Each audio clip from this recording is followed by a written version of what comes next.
Až 26 nelegálnych migrantov chytili dnes v noci na východnej hranici. Cudzincov previedol na Slovensko 28-ročný muž z Ukrajiny. Má ísť o jeden z najväčších záchytov migrantov za posledné roky. Momentálne je na tento prípad uvalené informačné embargo. Podľa informácií televízie JOJ z prostredia hraničnej polície mal ukrajinský prevádzač na Slovensko previesť skupinku až 26 nelegálnych migrantov.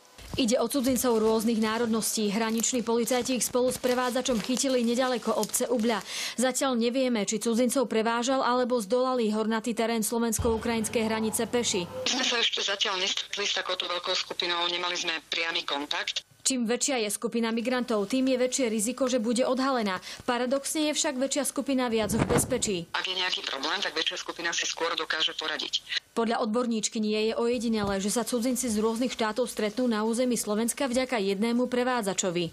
Prevádzačstvo je vlastne organizovaný medzinárodný trestný čin. Čiže tam je to naozaj veľmi dobre zorganizované a tí ľudia dostávajú ponuku a zaplatia si tú cestu a počas tej cesty sa oni vlastne dokážu spojiť z viacerých krajín. Zatiaľ nevieme, akým spôsobom táto skupina prešla cez východnú hranicu. Veľmi často sa to však deje v hrozných podmienkach. Tak veľmi často sú viacerí natlačení do auta, povedzme, do jedného veľkého auta, alebo ako teraz vidíme na lodiach. Tento prípad aj naďalej sledujeme. Zatiaľ ho však riaditeľ hraničnej polície komentovať nechcel. Policajné štatistiky hovoria o poklese nelegálnej migrácie na východnej hranici. Zdá sa, že nočný úlovok pri obci Ubľa ich opäť trocha pozmení. Kým v roku 2013 zadržali na vonkajšej hranici s Ukrajinou 395 cudzincov, v roku 2014 to bolo 220 cudzincov, čo predstavuje pokles takmer o jednu polovicu. Zo slovensko-ukrajinskej hranice Katarína Kleknerová, televízia JOJ.